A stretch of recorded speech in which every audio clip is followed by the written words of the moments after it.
Oke, Hmm. Assalamualaikum warahmatullahi wabarakatuh. Perkenalkan, kami dari kelompok 11 ingin mempresentasikan hasil kerja kelompok kami mengenai lamun yang berjenis Halophila.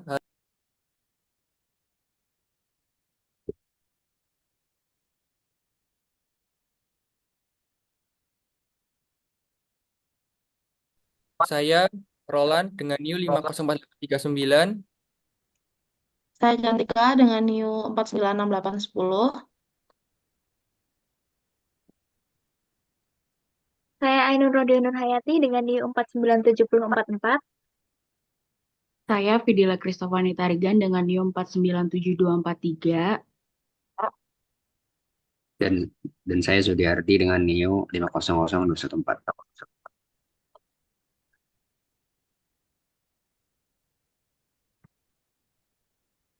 Tujuan penelitian yang pertama, untuk mengidentifikasi lamun.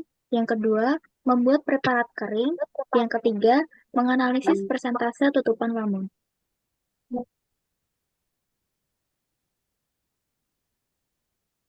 Cara pengambilan data dan sampel. Yang pertama, pembuatan transek. Pengambilan data dimulai dengan menentukan zona transek menggunakan rollmeter yang ditarik sepanjang 100 meter. Diukur dari sudut terendah ke arah horizontal. Transek kuadran diletakkan secara berseling kanan dan kiri di sepanjang garis transek dengan jarak antar transek 20 meter. Yang kedua, pengambilan sampel. Pengambilan sampel dilakukan dengan mengamati morfologi lamun untuk mempermudah proses identifikasi. Selain itu, dilakukan pengamatan persentase tutupan serta menghitung tegakan individu lamun. Yang ketiga, identifikasi. Selanjutnya, dilakukan identifikasi secara pasti jenis lamun yang didapatkan dan dicatat hasilnya dan didokumentasikan.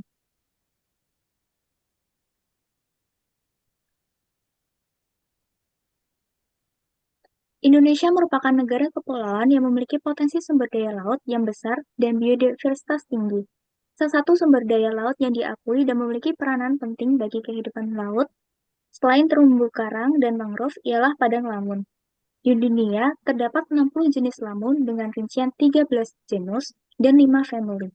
Terdapat 24 jenis lamun yang ditemukan di kawasan Indo-Pasifik. Padang lamun di Indonesia memiliki luas sekitar 30.000 km persegi dengan total 15 jenis lamun yang masih eksis ditemukan di Indonesia.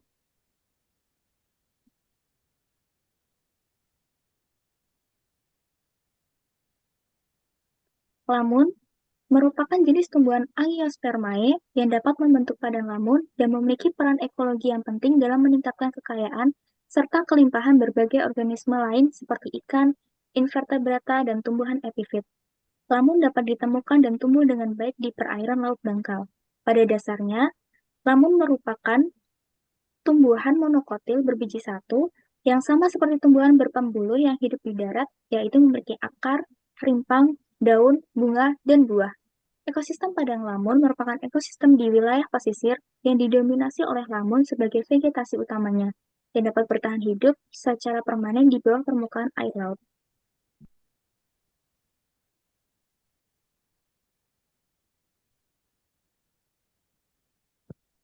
Ciri dan karakteristik lamun dari sisi morfologinya, lamun sendiri adalah tumbuhan berbunga yang seluruh siklus hidupnya terendam dalam air laut. Sehingga lamun ini memiliki kemampuan dalam beradaptasi terhadap lingkungan, salah satunya melakukan penyerbukan di bawah air. Kemampuan dalam beradaptasi terhadap lingkungan memberikan batasan besar bagi morfologi dan struktur lamun.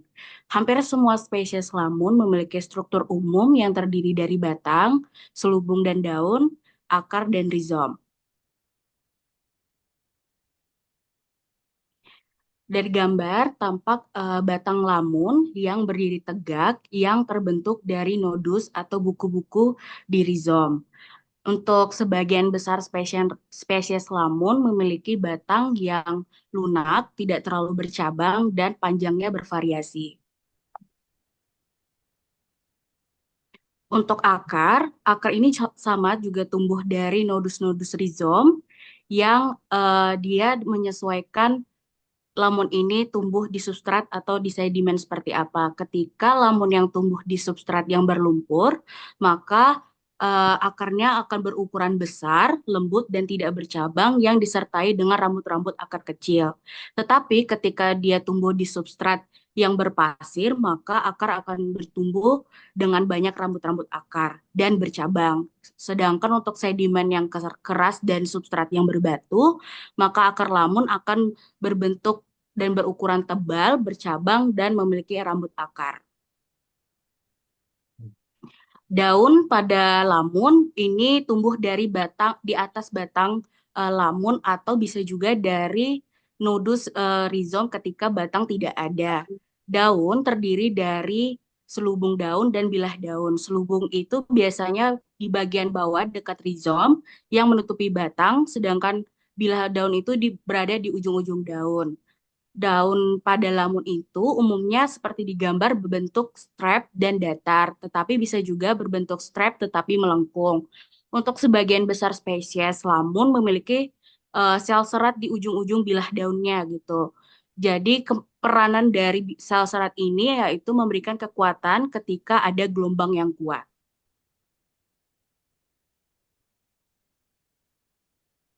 Dan terakhir yaitu struktur rizom. Rizom ini yang melintang, yang horizontal, umumnya bentuknya bervariasi, tapi kebanyakan bentuknya bercabang monopodial atau tanpa pola yang teratur. Dan untuk rizom ini akan semakin panjang ketika spesies lamun ini semakin besar.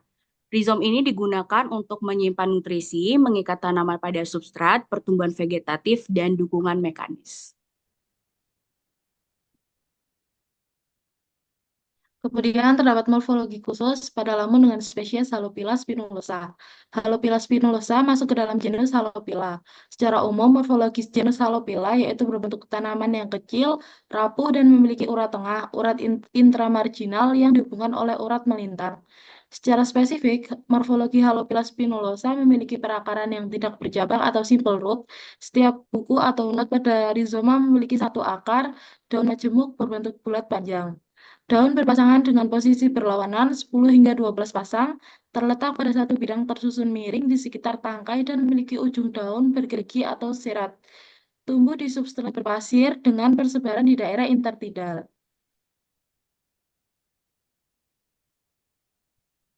Reproduksi pada lamun dibagi menjadi dua, yaitu reproduksi seksual dan reproduksi aseksual. Melalui reproduksi seksual, lamun akan menghasilkan bunga dengan jenis kelamin tunggal pada setiap individu. Kemudian, serbuk sari dari bunga jantan akan ditransfer melalui penyerbukan ke ovarium bunga betina. Setelah pembuahan, biji akan terbentuk dan tertanam di substrat menjadi individu baru. Reproduksi aseksual melalui rimpang menghasilkan tunas atau cabang baru yang dapat berkembang menjadi individu baru dengan melepaskan diri dari rimpang utama. Habitat dan jenis-jenis lamun. Yang pertama, rentang dalaman seagrass atau lamun biasanya dikendalikan pada tepi terdalamnya oleh ketersediaan cahaya untuk berfotosintesis. Paparan pada saat air surut, aksi gelombang, serta kekeruhan dan salinitas rendah dari aliran air tawar menentukan kelangsungan hidup spesies seagrass di tepi dangkal. Seagrass dapat bertahan di zona intertidal, terutama di lokasi yang terlindung dari aksi gelombang atau di mana terjadi penampungan air saat air surut. Misalnya saat platform terumbu dan kolam pasang, yang melindungi seagrass dari paparan terhadap panas dan pengeringan saat air surut. Distribusi lamun dibagi menjadi 3 bagian di wilayah pesisir. Yang pertama di estuari, yang kedua pantai dangkal atau belakang terumbu karang, dan yang ketiga adalah pantai dalam. Namun tidak semua spesies lamun dapat hidup di semua tipe. Hanya famili Halophila yang dapat ditemukan di semua tipe habitat. Jenis lamun yang ditemukan di Indonesia ada 15. Yang pertama, Cymodocea rotundata, Cymodocea cerulate, Enhalus acoroides, Halodule pinifolia, dan 13 macam jenis lamun yang tercantum di PPT. Peran lamun dalam ekosistem.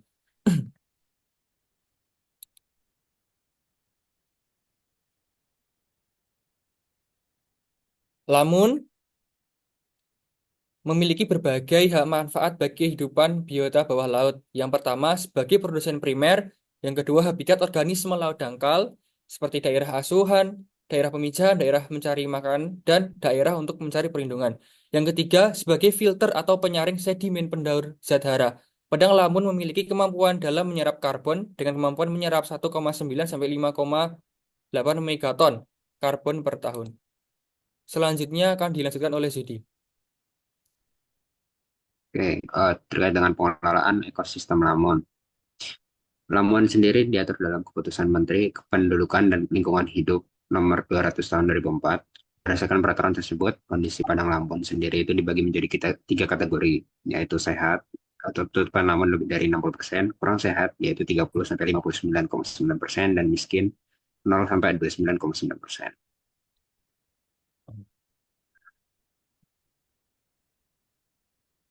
Next.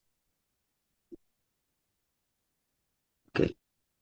Seiring dengan meningkatnya aktivitas antropogenik seperti aktivitas industri dan pembangunan di wilayah pesisir yang menyebabkan tekanan ekologis terhadap ekosistem padang lamun meningkat sehingga mengakibatkan kerusakan ekosistem dan menurunnya peranan-peranan ekologis yang diperankan oleh padang lamun tersebut.